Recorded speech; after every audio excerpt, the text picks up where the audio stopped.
Bienvenue sur Africa 24 dans cette nouvelle édition du Non-Stop Info. Voici les titres de l'actualité. De nouveaux affrontements ont éclaté au Soudan du Sud. Une situation que dénonce l'Union africaine. L'organisation réfléchit à d'éventuelles sanctions contre les belligérants. Le gouvernement rwandais annonce le lancement d'un fonds national de recherche et d'innovation. 30 millions de dollars seront donc alloués au secteur des technologies, de l'information et de la communication, ce afin de soutenir son développement. Et puis, au Kenya, le service de protection de la faune a entrepris la lourde tâche de préserver l'existence du rhinocéros noir, une espèce en voie de disparition. 14 rhinocéros ont ainsi été transférés du parc national de Nairobi au parc national de Tsavo East.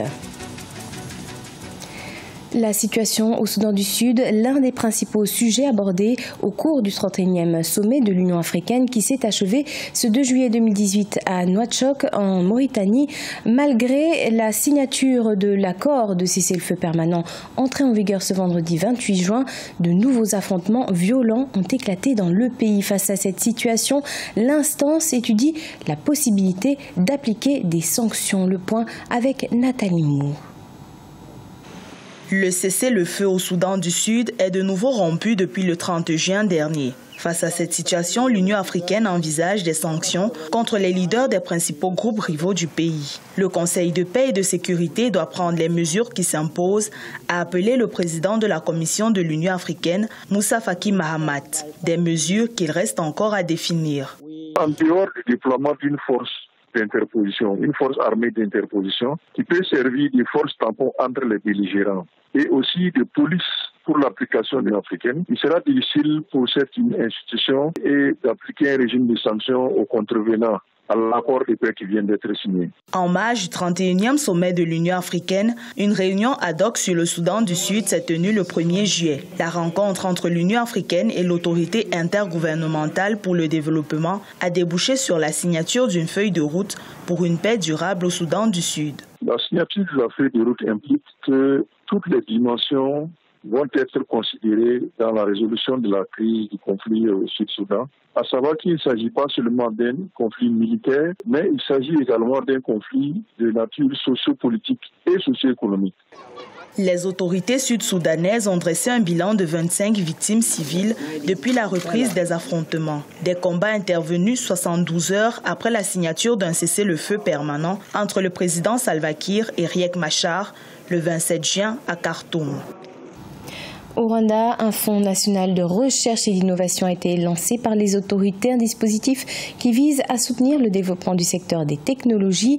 Doté d'une enveloppe de 30 millions de dollars, ce fonds s'inscrit dans le cadre de la stratégie nationale de transformation 2017-2024. Les détails avec Fraterna Kesenga, notre correspondant à Kigali. Le Rwanda a décidé d'allouer un fonds de 30 millions de dollars visant à appuyer le développement du secteur des technologies. Dénommé Fonds national de recherche et d'innovation, il financera la formation des entrepreneurs avec un accent mis sur la technologie à la planification et à la gestion des affaires, ainsi qu'une sensibilisation aux droits de la propriété intellectuelle. Le fonds, qui entrera en fonction à partir du prochain exercice budgétaire, s'inscrit dans le cadre de la stratégie nationale de transformation 2017-2024. Le gouvernement du Rwanda a alloué des capitaux d'amorçage au Fonds national de recherche et d'innovation. Année après année, nous nous sommes engagés à augmenter notre allocation budgétaire à ce fonds d'innovation.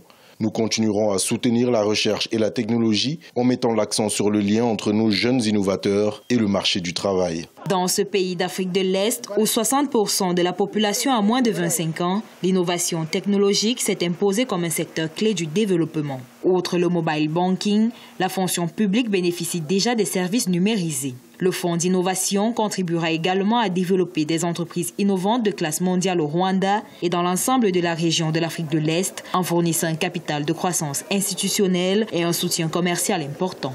Le fonds pour la promotion de la recherche, innovation et développement, c'est un fonds qui permet à l'économie de prendre l'élan dans l'investissement d'innovation, recherche et développement. Sur le plan économique, on espère un boom dans le domaine de la technologie, dans le domaine le plus innovant, l'industrie et surtout la recherche et le développement. Notons que ce fonds sera géré par la Banque africaine de développement, avec laquelle le gouvernement rwandais a récemment signé un accord de prêt pour la mise à disposition de cette importante enveloppe. Les rhinocéros noirs sont en voie d'extinction. Néanmoins, ces animaux peuvent compter sur le service kényan de protection de la faune pour tenter de les préserver. Ainsi, 14 rhinocéros noirs ont été déplacés au parc national de Tsavo-Est au Kenya. Une opération qui a duré 3 semaines et qui vise à créer un espace plus sûr pour cette espèce menacée. Nelly Claude Ebessa. Au Kenya, des agents de protection de la faune ont commencé une opération de réinstallation des rhinocéros noirs en voie d'extinction pour leur créer un habitat plus sûr et plus adéquat. Le rhinocéros noir est une espèce en danger critique, alors que le rhinocéros blanc est une espèce quasi menacée. L'agence publique kenyane chargée de la conservation de la nature, Kenya Wildlife Service, déplacera 14 rhinocéros noirs au total, 8 de Nairobi et 6 du parc national du lac Nakuru vers le sanctuaire de rhinocéros du parc national de Tsavo-Est dans le sud-est du pays.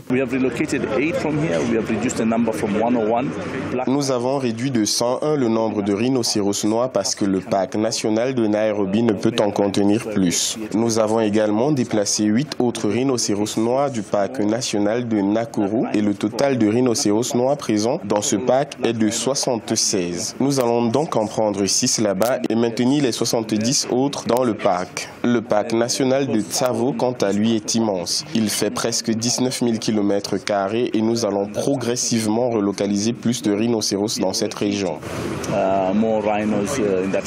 Cette initiative fait partie d'une stratégie de conservation visant à augmenter la population de rhinocéros noirs qui était de 745 à la fin de l'année 2017. Le braconnage a augmenté au cours des dernières années en Afrique subsaharienne où des bandes de criminels bien armés ont tué des éléphants pour leur défense et des rhinocéros pour leurs cornets qui sont souvent expédiés en Asie pour être utilisés dans des ornements et des médicaments. En mai dernier, 3 rhinocéros noirs ont été tués dans le parc national Meru au Kenya.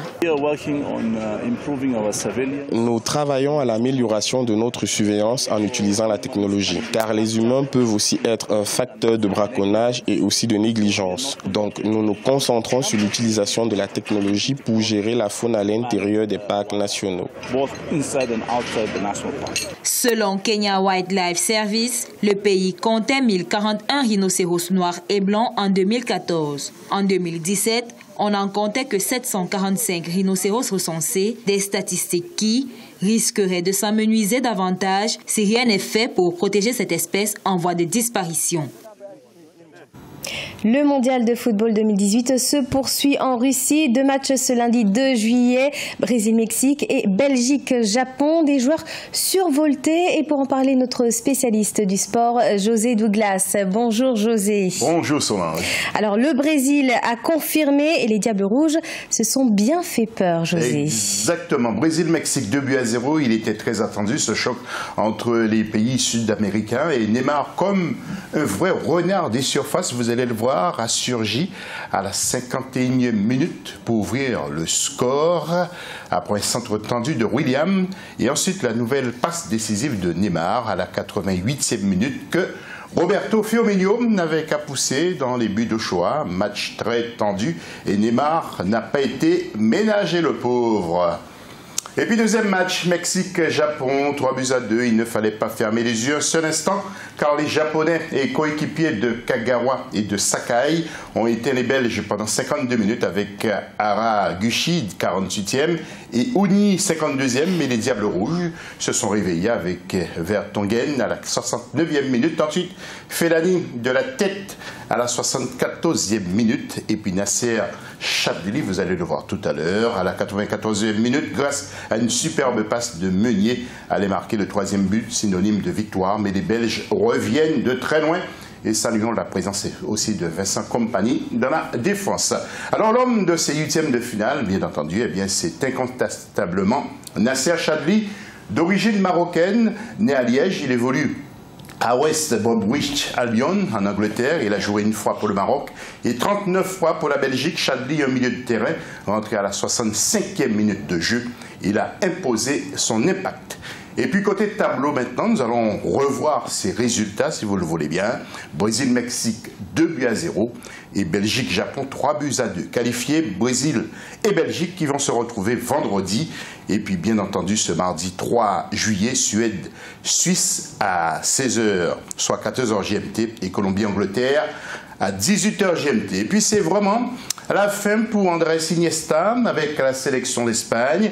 Écoutez ce qu'elle a confié à nos confrères espagnols de Marca. C'est une réalité que c'est mon dernier match avec l'équipe nationale. Au niveau individuel, une étape magnifique est terminée. Parfois, les fins ne sont pas comme tu l'espères. Oui. Nous arrivons donc au dernier huitième de finale où le suspense demeure comme jamais, José. Eh bien, Solange, vous savez bien les choses, bien entendu, avec le tableau que nous allons voir. Tout d'abord, Suède-Suisse à 14h GMT. La Suède, pays qui a toujours joué un rôle important dans le football européen. 12 participations à la Coupe du Monde. Et puis la Suisse avec ses 11 participations classées parmi les 10 premiers au classement FIFA. Il faut s'attendre à un très beau match. Et puis, deuxième duel, c'est Colombie-Angleterre à 18h GMT. Colombie, voilà une équipe qui progresse sans cesse. Jeu fluide, ses joueurs présentent un vrai danger au milieu et en attaque. Et puis l'Angleterre, les Anglais font un parcours impeccable. Pourront-ils contrarier les Colombiens qui disposent de 3 excellents gardiens? C'est bien sûr à suivre. Et puis Solange, je sais que vous suivez de très près aussi les buteurs. Absolument. Donc l'Anglais Kane possède toujours 5 buts, le Belge Lukaku et le Portugais Ronaldo 4 buts, l'Espagnol Diego Costa, le Russe ou les Russes Cherichev et Djouba et l'Uruguayen Cavani et puis le Français Mbappé possède 3 buts pour Neymar. Je ne peux pas vous dire, mais demain matin... Surprise. Merci José pour ces précisions. C'est la fin de ce journal. Dans quelques instants, une nouvelle édition de l'actualité sur Africa 24.